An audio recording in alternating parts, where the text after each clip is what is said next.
Bien,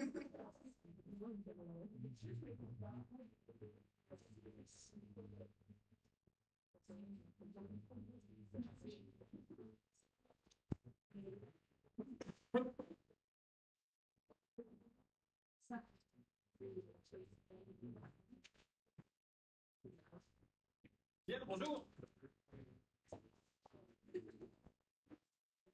On y va? Alors, bienvenue dans cette énième séance de notre introduction à la philosophie du langage. On va poursuivre aujourd'hui notre examen de la troisième grande partie de ce cours, à savoir la partie qui concerne la pragmatique du langage.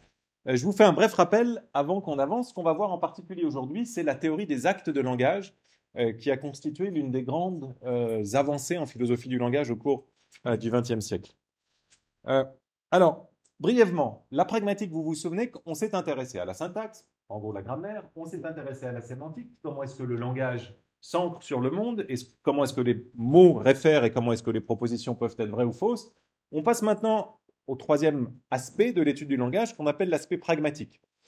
Je vous le disais la dernière fois, pardon, il y a trois types d'éléments qui sont inclus par les personnes qui s'intéressent à l'approche pragmatique du langage, qui trouvent qu'on a négligé ces éléments, qu'on négligerait ces éléments si on en restait à une approche purement sémantique. Le premier élément, c'est un élément contextuel. On va se demander dans quel contexte on parle, à qui s'adressent les actes de langage, et comment fait-on pour comprendre des expressions qu'on appelle des expressions indexicales, du type ici, maintenant, ceci, cela. Hein. Le deuxième élément qu'on essaye d'inclure dans la pragmatique, qu'on n'étudiera pas aujourd'hui, enfin, en passant, on verra lors au moins la dernière séance, bonjour, c'est l'aspect des intentions. Jusqu'à maintenant, on s'est demandé qu'est-ce que signifie une phrase, qu'est-ce que signifie une proposition. Mais comme je vous le disais, vous pouvez vous poser la question, indépendamment de ce que signifie une phrase, de savoir ce que veut dire la personne qui utilise cette phrase. Et ce n'est pas toujours la même chose. Et ça va être la pragmatique d'un philosophe du langage important qui s'appelle Grice, qu'on étudiera lors des séances suivantes. Et ce qui va nous intéresser particulièrement lors de cette séance, c'est la troisième idée constitutive de l'approche pragmatique des phénomènes linguistiques qui consiste à dire, lorsqu'on parle, on fait quelque chose. Euh, alors, ça paraît un peu bizarre au départ parce qu'il y a une intuition dont il faut continuer à rendre compte, qui est de dire, oui, il y a les hommes de parole, il y a les hommes d'action. Lui, il parle, il fait rien, tandis que elle fait quelque chose. D'accord? Donc, donc, on veut garder cette distinction-là, hein, entre juste parler et agir. Mais ce que disent les partisans d'une approche pragmatique du langage, c'est qu'on peut effectivement parler sans rien faire, et c'est typiquement ce qu'ils vont appeler la description. Okay, vous décrivez comment les choses sont. C'est important la description. Si vous ne savez pas comment les choses sont, c'est difficile de savoir s'il faut les modifier, les conserver, comment vous allez intervenir, comment vous allez obtenir ce que vous voulez, etc. Donc ils ne sont pas en train de dire que la description, c'est pas bien, que c'est inutile, mais ils pensent qu'il y a autre chose, beaucoup d'autres choses qu'on peut faire avec le langage, à savoir des véritables actions qui vont modifier le monde. Et on va voir quoi aujourd'hui et comment est-ce qu'on peut essayer de comprendre ces actions qu'on accomplit par le langage. Je ne reprends pas l'exemple que je vous ai donné la dernière fois. Donc le plan de cette section sur la pragmatique, c'est le suivant. Je vais revenir brièvement sur les distinctions de Bühler qu'on a vues lors de la séance suivante. Et puis ce qu'on va voir aujourd'hui, c'est la théorie des actes de langage. Et on verra à partir de la séance prochaine et pour la dernière séance, la pragmatique qu'on appelle graécéenne. Les trois fonctions du langage chez Bühler. C'est bien pour vous mettre dans le bain un petit peu des réflexions pragmatiques. Supposez que vous ayez Lisa qui dise à Bart, petit Papa Noël est malade. Okay. Ça, c'est un acte d'assertion. Lisa veut communiquer quelque chose à Bart. Bühler dit, il faut distinguer trois choses distinctes quand vous avez ce type d'acte de langage. Vous avez d'une part ce qu'il appelle la fonction représentationnelle du langage. L'acte de Lisa représente quelque chose. Qu'est-ce qu'il représente? Le fait que petit Papa Noël est malade. Vous avez la fonction expressive du langage qui va jouer un grand rôle, on va le voir aujourd'hui, parce qu'elle va être reprise par tous les théoriciens des actes de langage, qui fait la distinction entre ce que vous dites dans votre acte de langage est ce que vous exprimez. En disant à Petit Papa Noël, en disant à Lisa, Petit Papa Noël est malade, Lisa exprime quoi? Elle exprime un état mental à elle, à savoir, elle exprime qu'elle croit que Petit Papa Noël est malade. C'est pas la même chose d'exprimer un état mental, je vous le disais la dernière fois, que de décrire cet état mental. Je peux aussi, Lisa aurait pu décrire, après de Barthes, sa propre croyance, elle aurait pu dire « Je crois que Petit Papa Noël est malade ». Ça, c'est un acte qui décrit non plus un fait du monde, mais un fait de votre esprit. D'accord? Vous décrivez un certain nombre de choses. Souvent, vous décrivez vos émotions. Vous dites, ah, moi, j'ai très peur des araignées. Là, je décris quelque chose qui est interne à moi. D'accord? Quand vous décrivez un acte mental, euh, vous en exprimez un autre. Qu'est-ce que j'exprime comme acte mental quand je décris, moi, j'ai peur des araignées?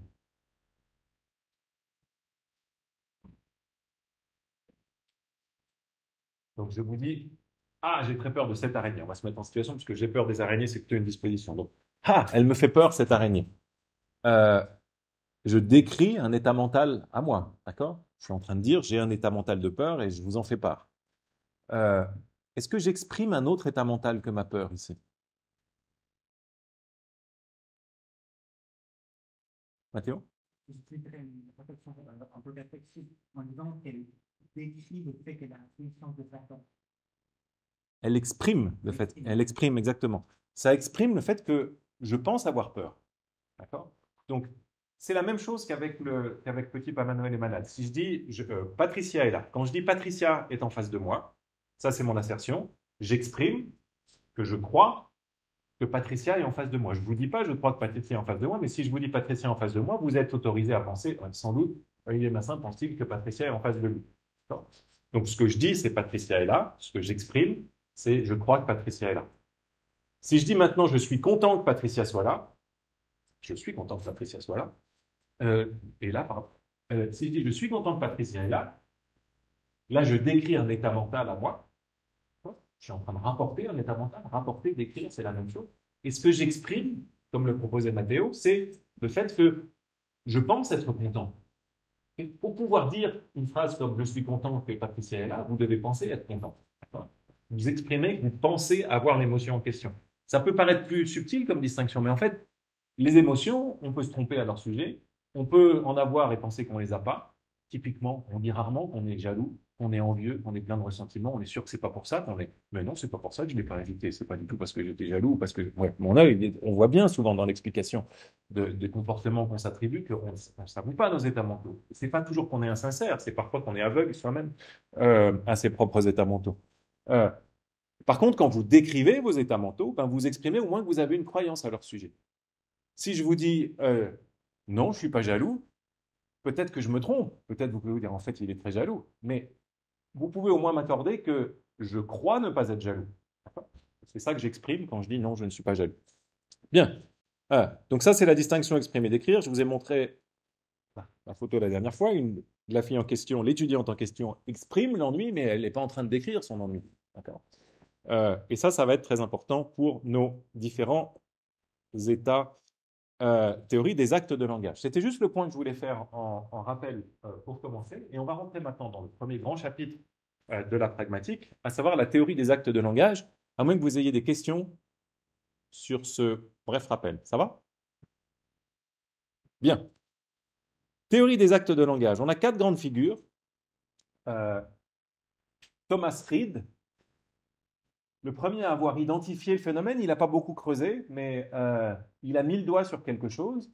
Et puis là, c'est une histoire un peu triste en essence parce qu'on a 4 personnes, beaucoup de personnes on a 3 personnes au moins, qui pensent découvrir indépendamment les actes de langage parce qu'ils ne se sont pas lus. Donc, Reid vraiment met le doigt sur le phénomène. C'est lui qui découvre cette question-là, qui le nomme le premier. On a ensuite Adolf Reinhardt, qui lui pense vraiment découvrir la chose. Il a lu Reid, mais il n'a pas identifié aussi clairement que peut-être ce qu'il aurait pu l'idée chez Reid, mais peu importe. On a Austin ensuite à Oxford, donc Adolf Reinhardt, c'est un élève de Husserl, donc dans la tradition continentale de philosophie. John Austin, il enseigne en Angleterre, il est dans la tradition dite analytique de philosophie. Il découvre ce qu'il appelle les actes de langage. Il dit, ah, je suis le premier à avoir vu ça. Mais non, Reinhardt a vu ça avant toi. et avant Reinhardt, Ring. D'où l'intérêt de faire de l'histoire de la philosophie pour pouvoir complètement réinventer la poudre, mais vous allez voir qu'il y a vraiment pas la poudre, à chaque fois quelque chose est ajouté. Et puis on a Searle, qui est un philosophe contemporain dont vous avez euh, sans doute déjà entendu parler, influent, qui a été, dans ses premiers travaux, qui s'est intéressé à la théorie des actes de langage. Et je vais juste prendre ça dans l'ordre ici, j'ai suivi l'ordre historique, parce que c'est intéressant de voir comment la théorie se déploie et les différentes formes d'accent que mettent les uns et les autres sur les actes de langage. Et c'est plus intéressant encore que les différences de voir les points communs de leur théorie. Quand vous avez des personnes qui arrivent indépendamment à des idées similaires, vous pouvez vous dire, zut, ils auraient dû se lire les uns les autres, mais il y a aussi quelque chose de rassurant en se disant, ah, en fait, ils ont buté sur les mêmes problèmes, sur les mêmes observations, et par des biais indépendants, par des voies indépendantes, ils arrivent aux mêmes conclusions. Alors,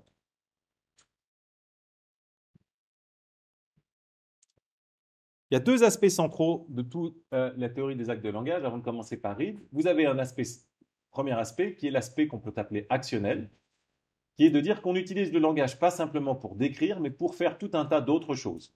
Je vous ai donné baptiser, promettre, licencier. Je vous ai donné une longue série d'actes de langage à la fin de la séance dernière, sur lesquels on va revenir. Et puis le deuxième aspect des actes de langage, c'est qu'ils ont un aspect fondamentalement social. Typiquement, et Austin, Searle, Reinhardt, Reid Searle vont insister sur cet aspect de la même manière. Il réfère à un type d'action particulière, les actes de langage, qu'on ne peut pas accomplir tout seul, qu'on doit accomplir en présence de quelqu'un d'autre. Vous ne pouvez pas baptiser Julie si Julie n'est pas là. Donc baptiser, c'est pas décrire, et baptiser, ça requiert qu'il y ait un certain nombre de personnes qui soient là, en l'occurrence Julie, ou peut-être aussi ses parents, une assistance, on va voir quoi. Exactement. Alors je vous disais pour conclure la séance suivante, mais gardez ça en tête, que quand on parle d'actes de langage, l'impression qu'ont ces théoriciens des actes de langage, c'est de découvrir tout un nouveau domaine d'exploration. Et c'est effectivement quelque chose d'assez excitant parce que quand vous faites de la philosophie de l'action, avec le professeur Chavary-Cossette, vous vous intéressez typiquement à des actions comme lever le bras, parfois construire une maison, mais euh, courir, des activités, des processus, etc.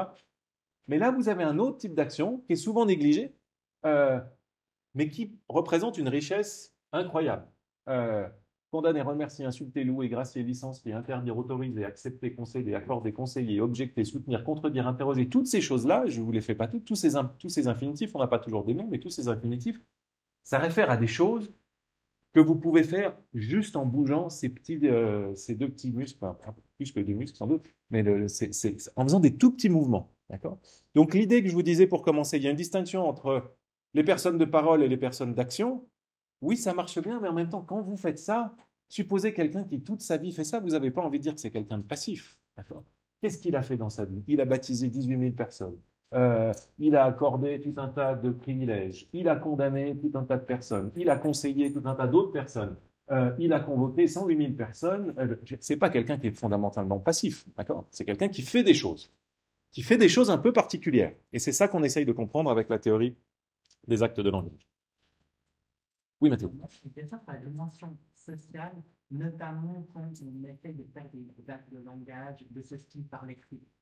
On peut prendre le cas du licenciement. Un patron qui écrit sur une feuille, il est licencié. Il pense que la personne est licenciée dès le moment où il a écrit ça, même si la lettre n'est pas lue. Alors ça, c'est une grande question, mais je vais faire le pont entre cette question et une question plus générale de philosophie d'action. Et je vais vous dire la réponse qui me semble être actuellement la plus plausible avec Robin Bianchi. On voulait faire un article là-dessus. Je vous le dis en deux mots, comme vous me soulevez ça. Donc, je licencie Julie. J'écris une lettre à Julie. Je dis, Julie, désolé, vous êtes licenciée. Je mets la lettre dans la boîte aux lettres. Julie reçoit la lettre 3 jours plus tard. Question de Mathéo, à quel moment Julie a-t-elle été licenciée? Vous avez une question parfaitement analogue en philosophie de l'action. Est-ce que vous connaissez la question analogue en philosophie de l'action plus généralement, pas pour les actes de langage? Ça vous dit rien? Non, la question analogue, c'est la question de l'heure du crédit. C'est, je veux empoisonner la reine. Vieil exemple. Euh, je mets du poison dans le verre de la reine. La reine boit son thé. Elle demande le verre, évidemment. et elle meurt une semaine plus tard des suites des effets du poison. À quel moment est-ce que j'ai tué la reine? Est-ce que j'ai tué la reine au moment où j'ai mis le poison dans son, dans son verre? Est-ce que j'ai tué la reine plus tard? Donc ça, c'est la première chose que je veux faire en réponse à Mathéo, c'est que c'est une instance d'un problème qui est peut-être plus large. Peut-être il y a des spécificités au cas des actes de langage, mais c'est une instance d'un problème plus large. Quand est-ce que vous accomplissez l'action? Et juste pour vous donner un peu le sentiment de la difficulté de ce problème, si vous dites j'ai tué la reine au moment où j'ai mis le poison, ça veut dire qu'avant que la reine soit morte, vous avez déjà tué la reine. La reine, elle est encore vivante, elle est en train de jouer au bridge avec ses amis, et puis vous sortez et vous dites ah, j'ai tué la reine. Non, vous allez doucement, il n'a pas encore tué la reine. Pour l'instant, il joue au bridge. Vous ne pouvez pas tuer quelqu'un s'il n'est pas encore mort. Mais supposez à l'inverse que vous ayez mis le poison, la reine va mourir, vous vous sortez, euh, et puis vous, pas de chance, une brique vous tombe sur la tête et vous mourrez sur le coup. Euh, Là, qu'est-ce que vous allez dire? Vous allez dire, vous êtes en train de tuer la reine. Qu'est-ce qu'il est en train de faire, il est en train de tuer la reine n'est pas encore morte, mais lui, il est mort, par contre. Est-ce que c'est lui qui est en train de tuer la reine maintenant alors qu'il est mort? Vous voyez que le fait de dater exactement l'heure du crime est loin d'être évident. C'est la même chose pour la lettre de licenciement dans l'exemple de Mathéo. On envoie la lettre de licenciement. À quel moment est-ce que j'ai licencié Julie? Est-ce que c'est simplement au moment où Julie ouvre la lettre? Mais peut-être qu'au moment où Julie ouvre la lettre, moi je suis mort. D'accord? Moi, je me suis pris le piano sur la tête. Julie ouvre la lettre. Au moment où elle ouvre la lettre, elle dit Olivier Massin me licencie. Son copain dit c'est pas possible, Olivier Massin, il est mort. Il ne peut pas te licencier s'il est mort. D'accord? En même temps, je ne peux pas la licencier avant qu'elle ait ouvert la lettre non plus. En tout cas, c'est ce que dit la théorie des actes de langage. J'ai essayé de la licencier avant qu'elle ouvre la lettre. Mais si elle ne reçoit jamais cette lettre, c'est pas dit du tout qu'elle soit licenciée. Elle n'a pas été licenciée, elle n'est pas informée de la chose, personne n'est informé de la chose, la lettre s'est perdue, elle est dans le fond d'un camion de postier. Donc, je n'ai pas licencié. C'est quoi l'heure du crime exactement? L'heure du licenciement ici? C'est pas facile. Euh, et une réponse en deux mots qui me semble plausible, c'est de dire que toutes les réponses sont mauvaises dans ce genre de problème. En fait. Il faut être prêt à avaler une couleuvre à un moment ou à l'autre. La réponse qui me semble être la moins mauvaise, c'est de dire que l'heure du crime, comme lors du licenciement, c'est une localisation temporelle multiple. Il y a deux moments où vous licenciez Julie. Il y a le moment où vous mettez la lettre, l'instant où vous mettez la lettre dans la boîte et l'instant où Julie ouvre la boîte. Il y a deux moments où vous tuez la reine, le moment où vous tuez, où vous mettez le poison et le moment où la reine meurt. Si vous demandez à quel moment précisément a lieu le meurtre, ben, il a lieu un peu dans ces deux moments, dans ces deux instants-là. C'est bizarre, ok, mais essayez mieux, voilà. Et si vous avez mieux, proposez, parce qu'il y a eu, tout a été essayé jusqu'à maintenant, et à chaque fois, on bute sur des problèmes. Un bon exemple de paradoxe philosophique. Alors, je reviens aux actes de langage, mais c'était une parenthèse utile, parce que les actes de langage veulent être des types d'actions. Hein. Donc, les problèmes qu'on a en philosophie de l'action, on les a aussi avec la théorie des actes de langage. Je commence par le précurseur, Thomas Reid, que vous avez étudié peut-être avec moi pour ceux qui ont suivi le cours sur Hume, Kant, Reid, ou qu'on étudiera l'année prochaine pour ceux qui suivront le cours. Un philosophe du sens commun qui s'oppose à Hume. Euh, et lui va distinguer ce qu'il appelle les actes solitaires des actes sociaux. Les actes solitaires, il dit, c'est voir, penser, juger, et les actes sociaux, c'est promettre, ordonner, demander. Quelle est la différence, dit-il? Ben, les actes solitaires, vous pouvez les accomplir seuls, tandis que les actes sociaux, ils dépendent pour leur existence d'un autre être intelligent. Vous ne pouvez pas ordonner tout seul, vous ne pouvez pas demander tout seul.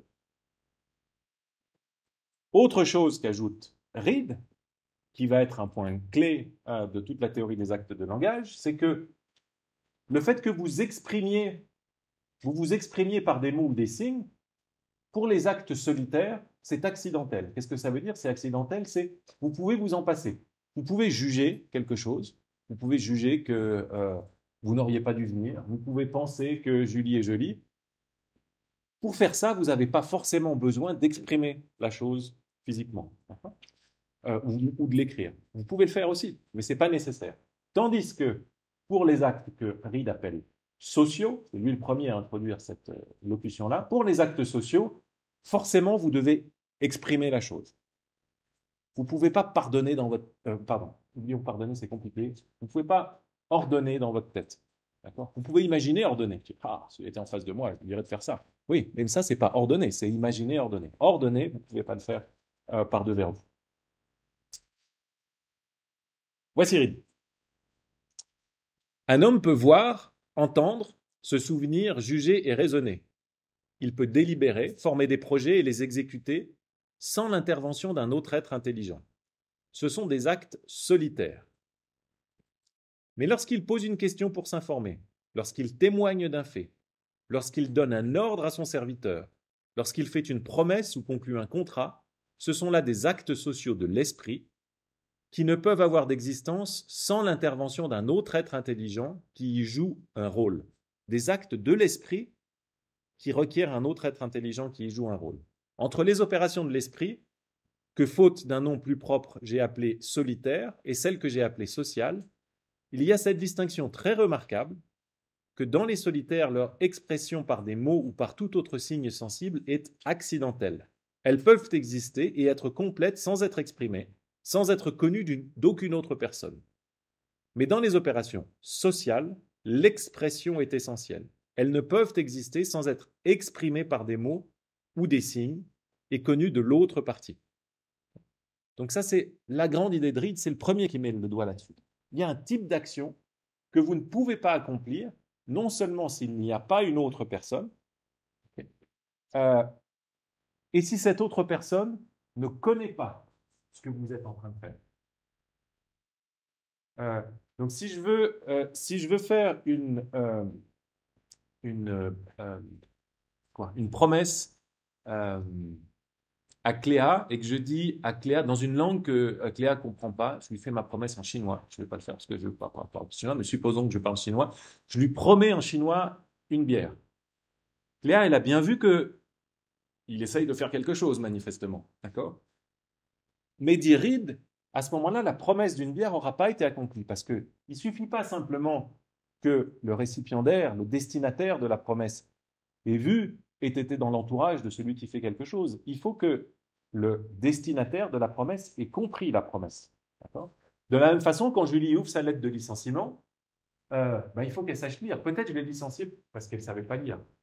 C'est pas très malin de lui avoir envoyé une lettre de licenciement, mais si Julie n'est pas capable de lire ce qu'il y a sur la lettre de licenciement et de comprendre ce qu'il y a sur la lettre de licenciement, disent les théoriciens des actes de langage et Reed en premier lieu, alors vous n'avez pas licencié encore. Il faut que la personne comprenne l'acte de langage que vous avez fait. Comprendre, ça ne veut pas dire être d'accord, ça ne veut pas dire accepter, ça ne veut pas dire juger que c'est une bonne chose, etc. Alors ça, c'est Reed. Vous voyez que Reed, c'est très condensé. C'est à peu près tout ce qu'il dit sur la question, le passage que je vous ai mis là. Mais cette intuition-là, elle va être développée très largement par Adolf Reinhardt, qui est un jeune élève de Husserl, que Husserl considère comme un de ses plus brillants étudiants,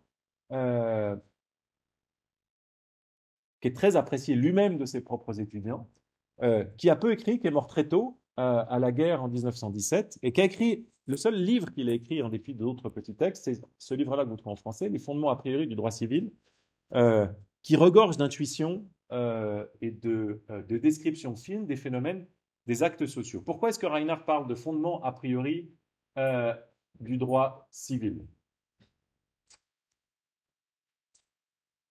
Blablabla. Parce qu'on veut plus ça par on n'a pas besoin de ça maintenant. Son projet général dans ce livre, a priori, ce n'est pas un projet au sujet de la philosophie du langage, c'est un sujet, c'est un livre au sujet du droit, fondement a priori du droit civil. La thèse de Reinhardt, c'est que quand vous étudiez le droit, vous pouvez étudier ce qu'on appelle le droit positif, savoir le droit qui est parfois écrit, parfois parlé, mais qui sont les lois instituées par les hommes et acceptées par les hommes, rouler à gauche,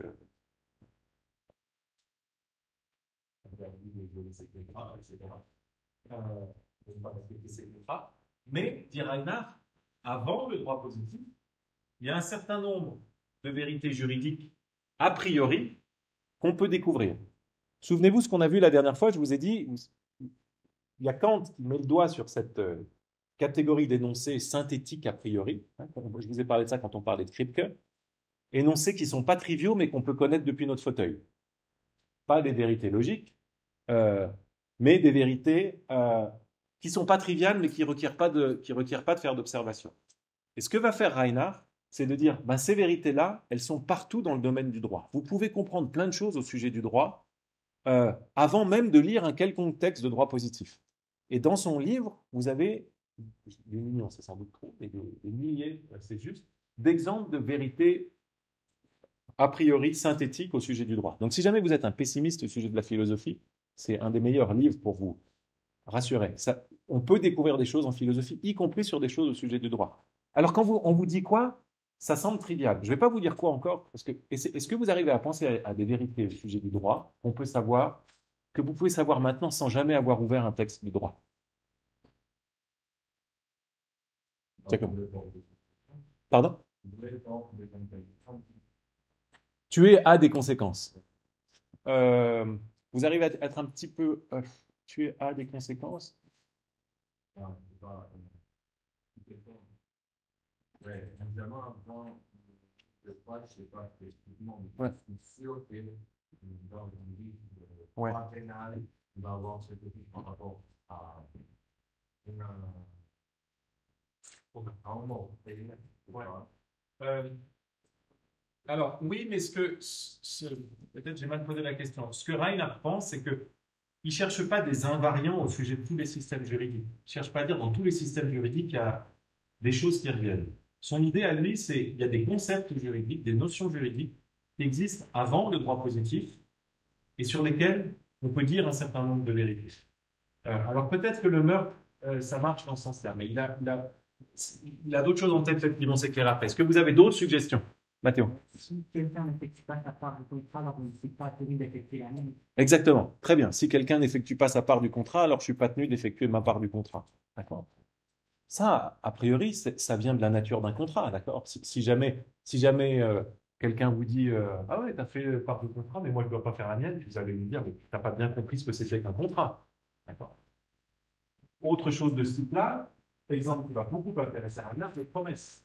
Si quelqu'un promet quelque chose à quelqu'un d'autre, alors, en général, typiquement, sous certaines conditions que Reinhardt va préciser, la personne qui promet doit accomplir ce qu'elle a promis. Autre exemple de vérité juridique a priori d'après Reinhardt. Si quelqu'un vole le bien de quelqu'un d'autre, alors il a le devoir de le lui restituer. Ça, c'est pas lié à quelque chose de, c'est pas quelque chose qui relève d'un droit positif. Vous pourriez même imaginer des systèmes juridiques où on n'est pas ça. Mais Reinhardt dit, ça fait partie de la nature de la propriété, que si vous prenez la propriété de quelqu'un, alors vous avez le devoir de lui restituer. Un exemple peut-être encore plus probant, parce qu'avec la propriété, il peut y avoir un mélange entre les considérations morales et juridiques. Si vous avez droit à quoi? Si vous avez le droit à une glace, ok, vous avez un bon pour une glace, et qu'on vous donne une glace, alors vous n'avez plus droit à une glace. Votre bon pour une glace a été utilisé. D'accord. Donc, les droits à quelque chose, une fois que vous les avez, à distinguer des droits de faire quelque chose, les droits, ce qu'on appelle les prétentions, les claims en anglais, pardon, une fois que vous les avez utilisées, ben, elles sont mortes. Vous avez un bon pour quelque chose, une fois que vous l'avez utilisé, ça n'existe plus. Alors, comme toutes les vérités a priori, elles sonnent triviales quand vous les énoncez. Mais c'est dur de mettre le doigt dessus, et c'est plus dur encore de les articuler les unes aux autres, ce que va faire très bien Reinhardt pour montrer en quoi on a tout un tas de vérités a priori qui permettent d'illuminer le domaine juridique. Le droit positif, dit Reinhardt, trouve les concepts qu'il utilise, il ne les crée en aucun cas. Donc ça, c'est la grande thèse de Reinhardt. Quand vous faites du droit, à la faculté de droit, vous utilisez des concepts qui sont antérieurs au droit. Et parmi ces concepts, une classe des concepts clés, ça va être précisément les concepts d'actes sociaux. On a parlé de contrats, de promesses, etc. Et Reinhardt dit, mais en fait, on sait tout un tas de choses au sujet de ces actes sociaux qui génèrent des modifications dans les droits, dans les obligations. Et ces actes sociaux-là, il faut les comprendre pour comprendre comment fonctionne le droit. Donc ça, c'est juste le contexte de la théorie de Reinhardt. Son but, c'est d'illuminer la théorie du droit. Mais le moyen par lequel il arrive à faire ça, c'est en découvrant en style cette catégorie des actes sociaux et en opérant des distinctions fines parmi ces actes sociaux qu'on va voir maintenant. Alors, la classification de Reinhardt au sujet des actes en général, c'est la classification suivante. On part de l'idée d'acte. Il y a deux types d'actes, dit Reinhardt. Il y a les actes qui sont non spontanés, qui sont des actes qu'on qualifierait plutôt aujourd'hui d'actes non intentionnels de notre part.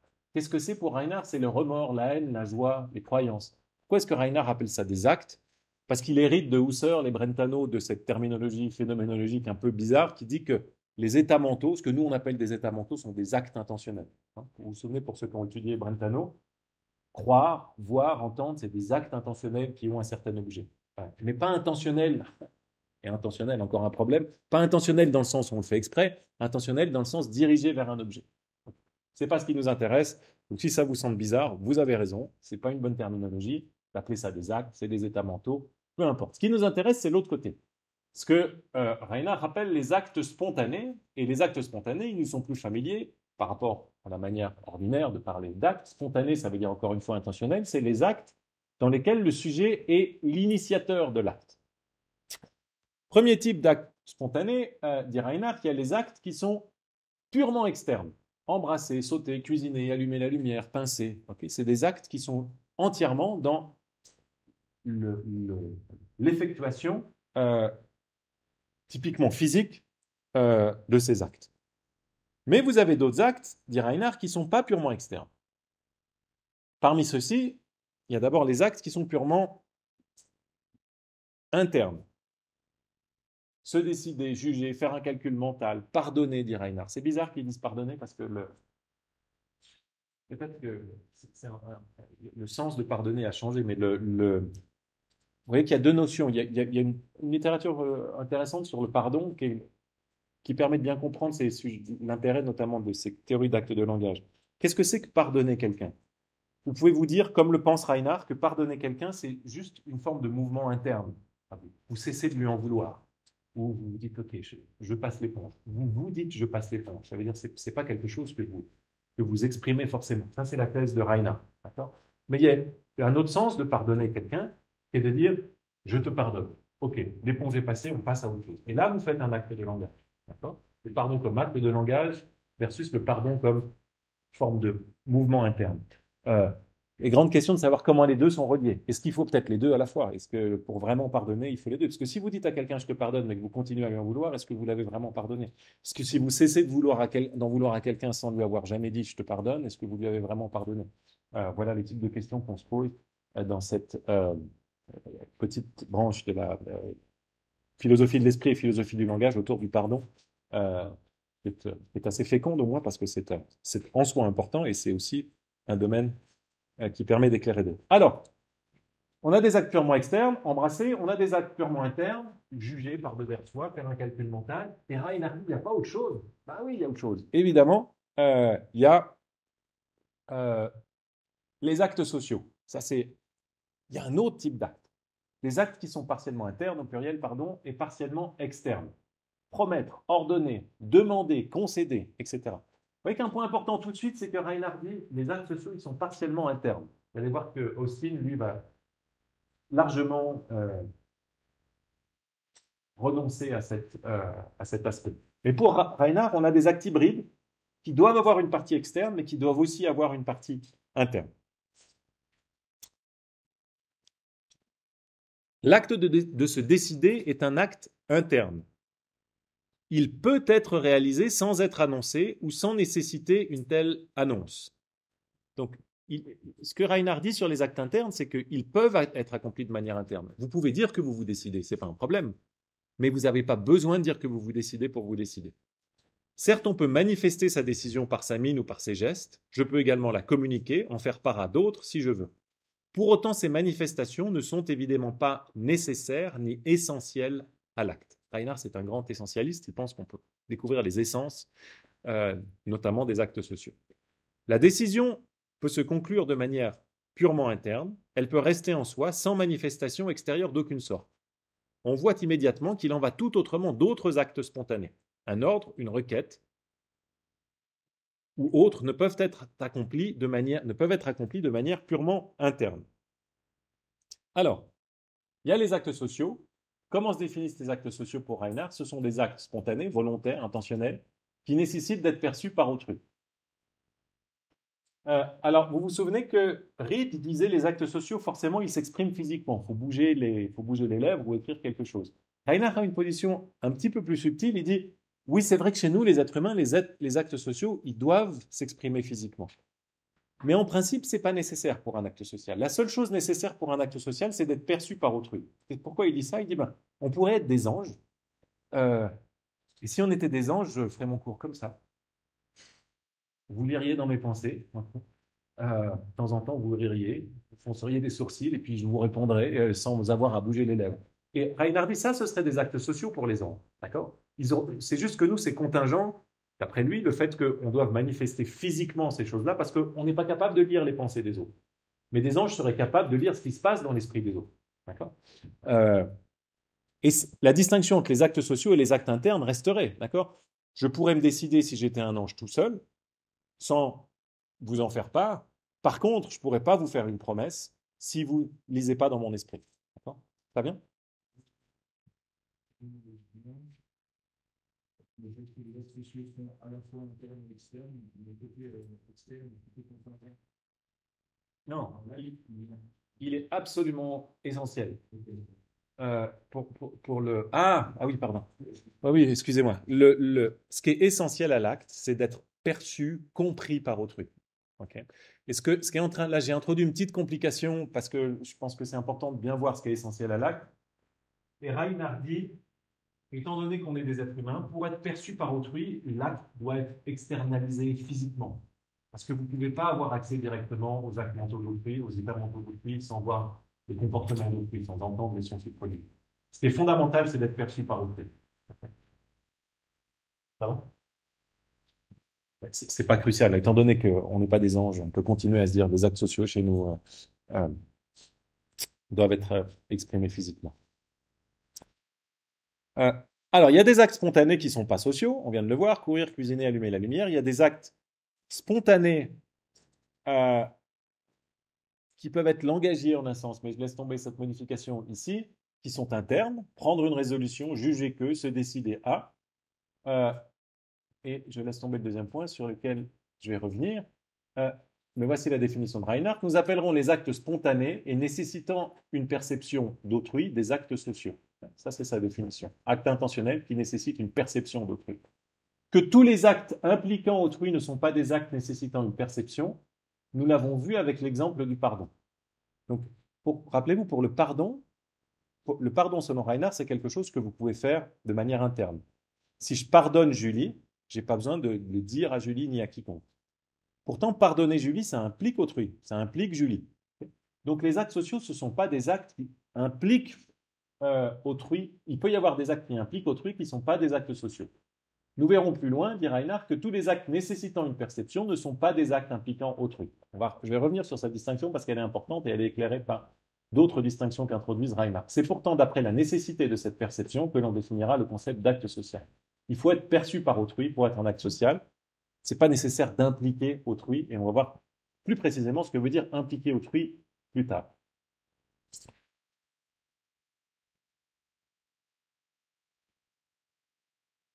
Donc, vous ne pouvez pas accomplir les actes sociaux tout seul dans votre salle de bain. Il y a beaucoup de choses que vous pouvez faire tout seul dans votre salle de bain. Vous pouvez imaginer accomplir un acte social, vous pouvez imiter Michael Jackson, vous pouvez vous décider à lire enfin Kripke, vous pouvez faire tout un tas de choses, mais vous ne pouvez pas donner un ordre à Paul, vous ne pouvez pas informer Julie que la réunion est annulée, etc.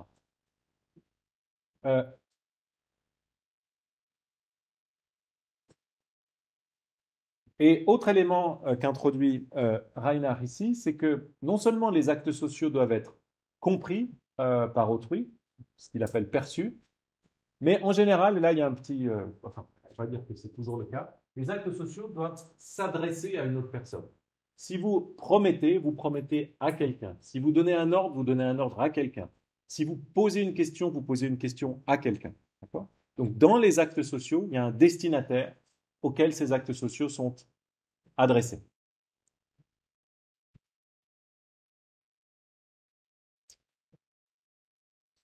Et Reinhardt nous donne un petit test pour vérifier qu'on a affaire à des actes sociaux. Il dit, quand vous avez des actes sociaux, vous pouvez utiliser la formule un peu balourde, mais qu'on comprend très bien. Vous pouvez rajouter devant par la présente.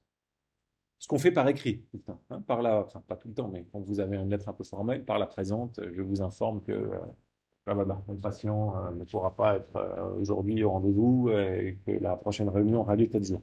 Par la présente, vous êtes en train de décrire ce que vous faites.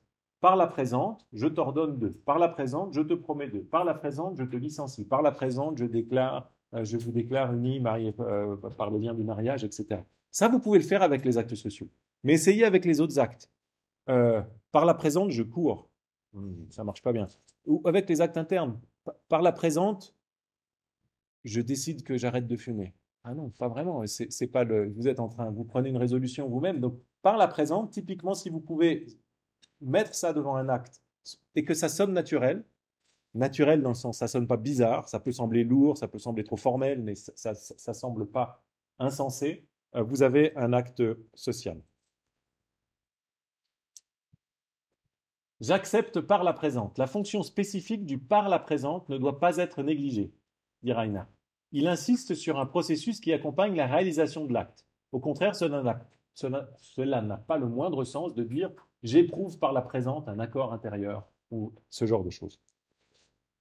Donc, si on synthétise un peu les aspects des actes sociaux pour Reinhardt, je vous ai donné la définition, mais il y a 4 aspects qu'il est bon d'expliquer clairement avant qu'on entre un peu dans les différentes catégorisations des actes sociaux que va proposer Reinhardt. On a un aspect intentionnel. Les actes sociaux sont vraiment des actes intentionnels, des choses qu'on fait par opposition à des choses qui nous arrivent. Il y a un aspect externe des actes sociaux.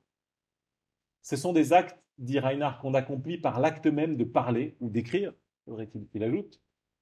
Il y a un aspect interne. Ils ont une face interne et externe, semblable à une âme et un corps, dit Reinhardt. C'est l'aspect externe des actes sociaux qui va être intentionnel, au masculin. L'aspect interne des actes sociaux, ce n'est pas quelque chose que vous pouvez décider de faire ou pas. Donc si je vous dis, je vous promets de venir demain, mon acte social, il exprime quelque chose d'interne. Qu'est-ce qu'elle exprime ma promesse intuitivement? Je vous promets d'être là demain. Qu'est-ce qu'exprime ma promesse? Quel état interne exprime ma promesse? Très bien. Oh non,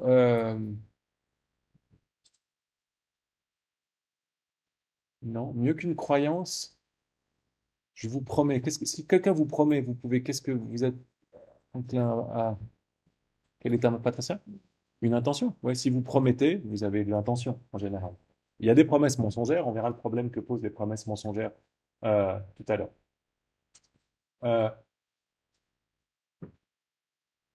Il y a un aspect social aux actes sociaux, vous ne pouvez pas les accomplir seuls.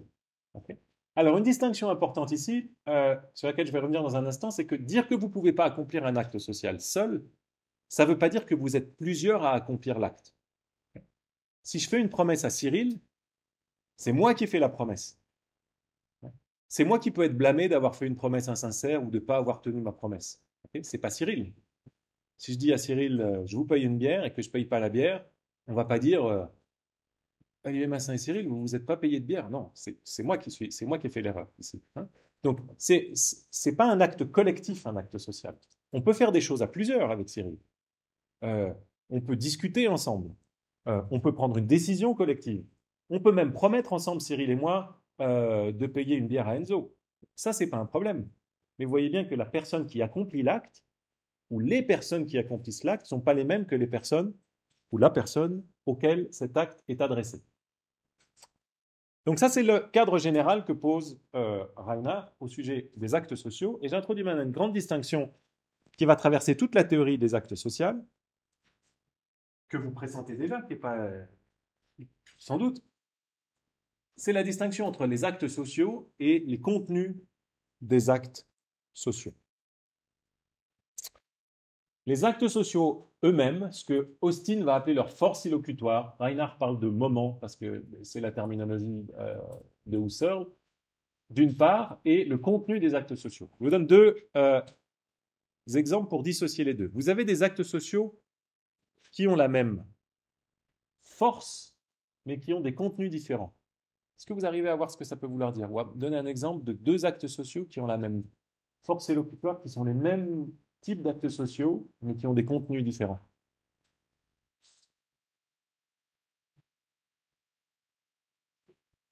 Ça peut être quoi le contenu d'un acte social? Si je promets une bière à Cyril, c'est quoi le contenu de ma promesse?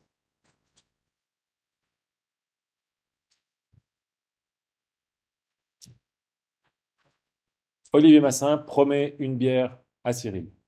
Quel est le contenu de cette promesse?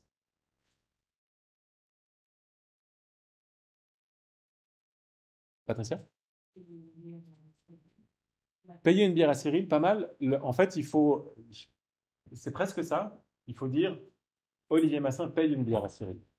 Parce que c'est pas payer une bière à Cyril en soi. Donc, en fait, je promets de payer une bière à Cyril, ça a la forme. Je promets que je paye une bière à Cyril. Okay, c'est pas joli dit comme ça, c'est même faux en français, mais il y a une récurrence de la personne qui promet dans le contenu de la promesse. Donc, ça, c'est le contenu, d'accord, de ce que je promets. Donc, le contenu de ma promesse, c'est payer une bière à Cyril. Est-ce que vous arrivez à trouver un acte social avec un autre contenu maintenant? C'est facile maintenant, Patricia? Par exemple, ce qui est une manière de réclamer encore un autre acte de langage, d'accord? Donc, je pourrais promettre à Patricia de lui payer une bière, de lui payer une bière. Là encore, dans le destinataire, il y a une redondance. Je promets à Patricia, ce qui est la destinatrice de mon acte de langage, de payer une bière à Patricia. Je promets à et je paye à la même personne. Ce n'est pas toujours le cas. Je vais y revenir dans un instant, mais je peux promettre à Patricia de payer une bière à Cyril. Peut-être que ça fera très plaisir à Patricia que je paye une bière à Cyril, parce qu'elle sait que Cyril adore la bière et qu'elle ne veut pas de bière, peu importe pourquoi. Hein, mais ça peut. Donc vous voyez qu'il faut bien distinguer le destinataire de l'acte de langage de la personne qui est éventuellement concernée dans le contenu, d'accord, de cet acte de langage. Donc, très bien, on a un même acte de langage, promesse d'Olivier Massin avec deux contenus, payer une bière à Cyril, payer une bière à Patricia. Regardez, je vais vous faire un autre acte de langage encore avec un autre contenu. Olivier Massin promet de payer un panaché à Cyril. Waouh, encore un nouvel acte de langage avec un nouveau contenu, etc., etc. D'accord? Donc il y a plein de choses que vous pouvez promettre. Pas tout, on va y revenir dans un instant, mais vous pouvez promettre beaucoup de choses. Julie promet une glace à Paul, Julie promet à Jean de lui réparer son vélo. Dans les deux cas, on a le même acte de langage, la promesse avec des contenus différents. Comment est-ce qu'on va formaliser ça? Alors, c'est pas Reinhardt qui a introduit cette formalisation, ça va être Searle, mais pour vous familiariser avec ça, on va introduire F pour dire ça, c'est le type d'acte, c'est ce qu'on va appeler la force élocutoire, et P, c'est pour le contenu. Contenu qui est toujours une proposition. Donc, Julie promet une glace à Paul, on va formaliser ça par F de P. F, ça veut dire quoi? Julie promet, et P, c'est la proposition, Julie offre une glace à Paul. Donc F de P, c'est Julie promet que Julie offre une glace à Paul. C'est comme ça la formalisation standard de ça. On est obligé de faire ce truc. Pas très joli de dire Julie promet que Julie offre une glace, mais c'est ce que semble bien signifier ça. Julie promet à Jean de lui réparer son vélo. Ben ici, le contenu, c'est P, c'est Q, c'est Julie répare le vélo de Jean. Julie promet F que Julie répare le vélo de Jean. D'accord? Très bien.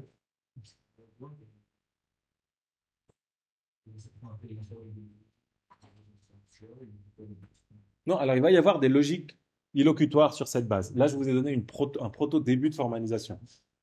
Parce qu'après, vous pouvez introduire plein de choses pour complexifier, enfin, pas pour complexifier, mais pour capturer la complexité du phénomène en question. Vous voyez que moi, j'ai une F ici pour Julie promet. Mais si je veux mettre Flavien promet maintenant, ben, faut que je trouve une solution dans mon langage pour distinguer la promesse de Flavien de la promesse de Julie. Donc, ici, là, j'ai fait comme si F, c'était un opérateur. D'ailleurs, c'est un opérateur propositionnel, vous vous souvenez des opérateurs. Julie promet que, vous prenez n'importe quelle phrase, vous mettez Julie promet que devant, ça vous fait une nouvelle phrase. Okay, ça peut être une phrase absurde. Les hippopotames volent, c'est une phrase. Julie promet que les hippopotames volent, c'est une nouvelle phrase. D'accord? Donc, Julie promet que c'est un opérateur propositionnel. Ça fait une proposition à partir d'une autre proposition. Mais maintenant, si vous voulez extraire, si vous voulez marquer que c'est une promesse de Julie, il va falloir introduire quelque chose comme un indice, typiquement. Et si vous voulez marquer aussi que c'est une promesse de Julie à Paul, il va falloir introduire autre chose. Parce que le destinataire de l'acte de langage, ce n'est pas dans le contenu de l'acte de langage, comme on l'a vu dans l'exemple précédent. Quand je promets à Patricia de payer une bière à Cyril, le destinataire de ma promesse, c'est Patricia, et Cyril, il est dans le contenu de ma promesse. D'accord? Donc Cyril, il est dans P, mais Patricia, dans cette histoire, elle n'est pas dans le contenu. Donc Patricia, il faut qu'elle soit quelque part dans ce qui modifie la force illocutoire elle-même. Donc voilà, juste pour vous donner un avant-goût de quand on essaye de développer ces logiques des actes de langage ou logiques illocutoires, les différentes dimensions qu'on essaye d'intégrer. Autre raison de penser qu'il y a une distinction entre les actes sociaux et leur contenu, ou la force des actes sociaux et leur contenu, c'est que vous avez des actes sociaux de même contenu mais de forces différentes. Vous arrivez à me trouver un exemple d'actes sociaux qui ont le même contenu mais qui ont des forces différentes?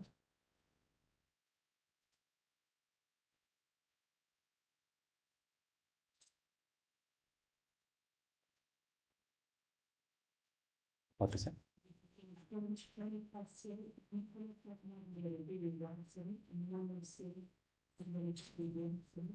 Très bien. Donc, je promets à Patricia que je paye une bière à Cyril. Le contenu de ma promesse, c'est Olivier paye une bière à Cyril. J'annonce à Patricia que je vais payer une bière à Cyril. Le contenu de mon annonce, c'est Olivier paye une bière à Cyril. Et la différence, elle est juste dans l'acte. Elle est dans la promesse, la différence entre promettre et annoncer. Vous arrivez à mettre le doigt sur une des différences entre promettre et annoncer?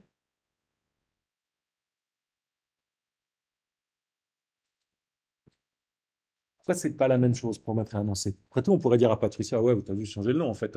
Annoncer que tu vas payer une bière à Cyril, c'est pareil que promettre que tu vas payer une bière à Cyril. Très bien?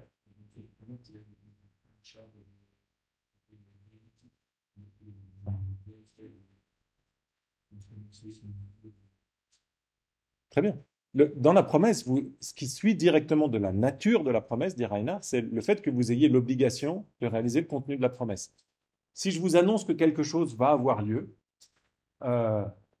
effectivement, je génère des attentes chez vous. Je peux me tromper, puis je peux m'excuser après dire je suis désolé, j'étais sûr que j'allais payer une bière à Cyril, mais je ne l'ai pas fait. Je ne sais pas pourquoi. C'est pas comme si je me défaussais d'une obligation.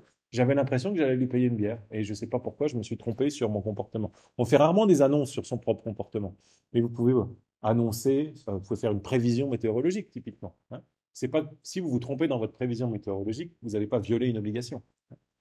Bien, je vois que vous commencez à vous y retrouver. Donc là, moi j'ai pris un exemple un peu différent, de deux actes sociaux de même contenu mais de forces différentes. Jean demande à Paul d'inviter Julie. Okay. Et Paul promet à Jean d'inviter Julie. Donc ce que Jean demande à Paul, c'est que Paul invite Julie. Ce que Paul promet à Jean, c'est que Paul invite Julie. Si vous déployez toute la chose ici. Hein, ce que Jean demande à Paul, c'est que Paul invite Julie. Ce que Paul promet à Jean, c'est que Paul invite Julie. Et là, pareil, vous pouvez formaliser avec cette petite proto-théorie formelle ici. Vous mettez F et G pour différentes forces illocutoires et ici, vous gardez le même contenu pour les deux actes de langage que vous avez là. Alors, vous vous souvenez qu'on a vu, je vous dis encore ça, puis on fait une brève pause. Maintenant qu'on a introduit cette notion de contenu, on peut comprendre ce que disait Reinhardt tout à l'heure quand il disait « Attention, il ne faut pas confondre les actes qui nécessitent autrui et les actes qui impliquent autrui ». Qu'est-ce que veut dire Reinhardt? Son idée, c'est que vous avez des actes qui ne sont pas des actes sociaux, mais qui impliquent autrui dans leur contenu, comme pardonner, envier. Et vous avez d'autre part des actes sociaux qui n'ont pas forcément autrui dans leur contenu, mais qui ont forcément autrui comme destinataire. Donc, si vous enviez Julie, d'accord, ce n'est pas un acte social. Vous pouvez envier Julie tout seul dans votre salle de bain, ce n'est pas un problème.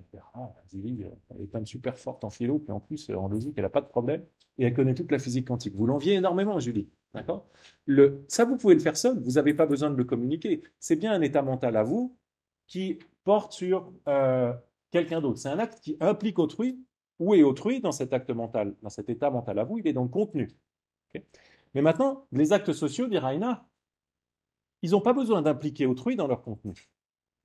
Ils peuvent m'impliquer moi. Si je promets à Patricia de fermer la fenêtre.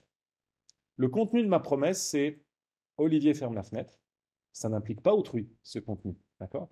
Ma promesse, elle implique autrui simplement comme destinataire. Donc il ne faut pas confondre le destinataire d'une promesse avec son bénéficiaire. Le destinataire, mais pas le bénéficiaire, est dans le contenu de la promesse. Là, c'est le même exemple avec Patricia. Lisa promet à Bart d'offrir une glace à Maggie. Bart est le destinataire de sa promesse et Maggie est la bénéficiaire de la promesse. Est-ce que vous voyez tous bien la différence entre le destinataire de la promesse et le bénéficiaire de la promesse? Ça va? C'est pareil pour tout un tas d'actes de langage. D'accord? Donc, il faut bien distinguer le contenu de l'acte de langage, ce que vous ordonnez, annoncez, promettez, décrivez, etc. Et à qui vous l'annoncez, ordonnez, promettez, communiquez, etc. Ce n'est pas forcément les mêmes, et vous pouvez décrire quelque chose qui concerne aucune autre personne. D'accord? Je peux juste vous informer que la séance prochaine, on parlera de... justement, je ne voulais pas une autre personne, il ne faut pas que je vous dise Grace, on parlera d'intention. La semaine prochaine, la séance prochaine, je vous informe qu'on parlera d'intention et de signification. Je ne suis pas en train de vous faire une annonce qui porte sur une autre personne. D'accord? Ça va ou il y a toujours des sourcils français à ce sujet-là? C'est bon? Oui. Euh, non? Silence de plomb.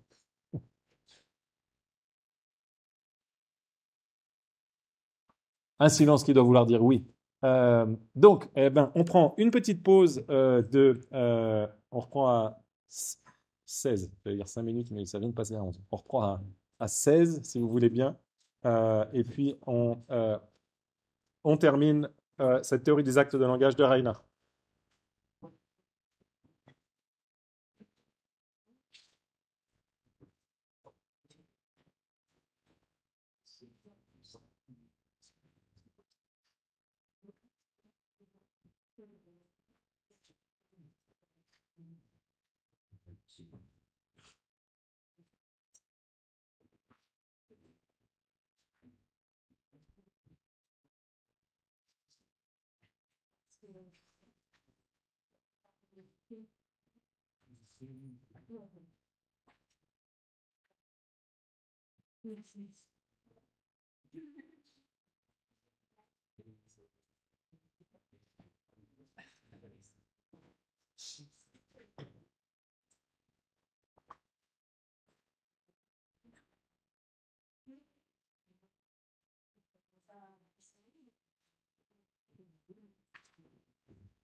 Bien.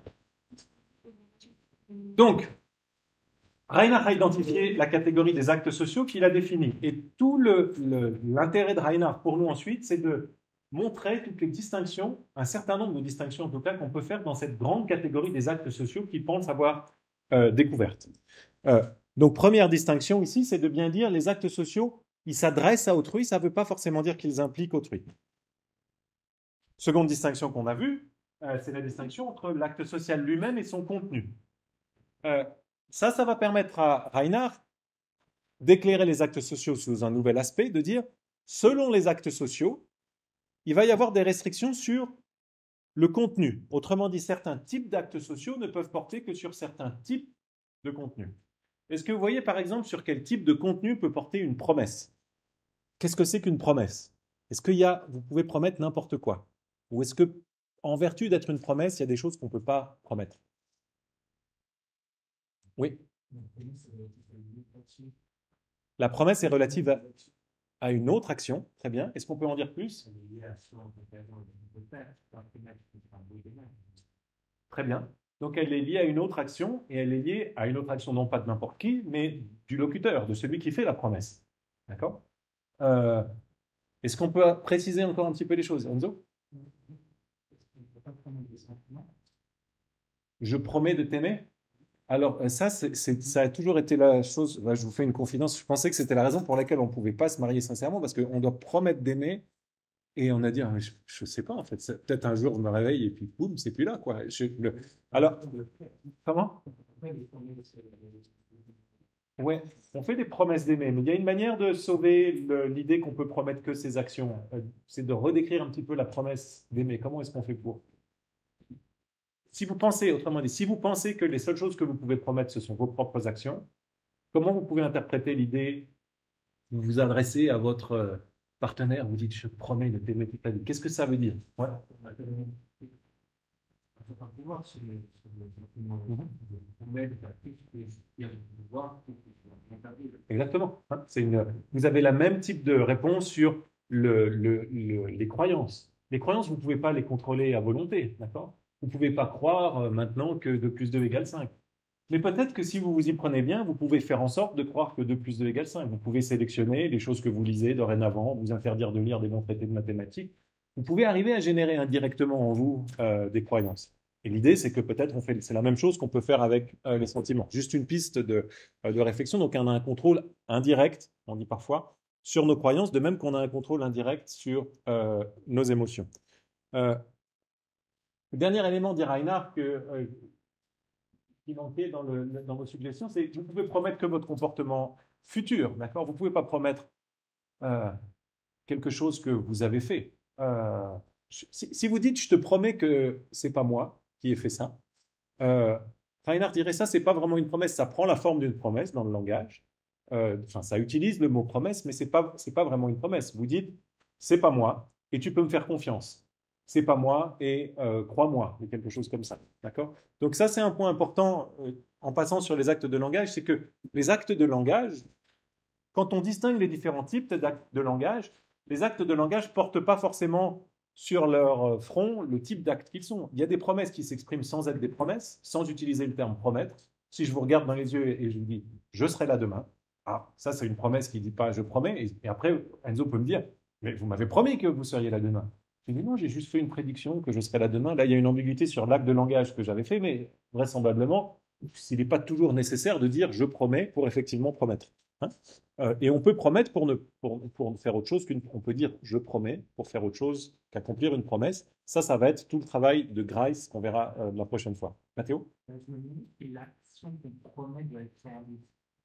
Et si je peux promettre de l'amener euh, Alors, une réponse à ça a trait à la condition de sincérité, s'il y a une condition de sincérité sur la promesse.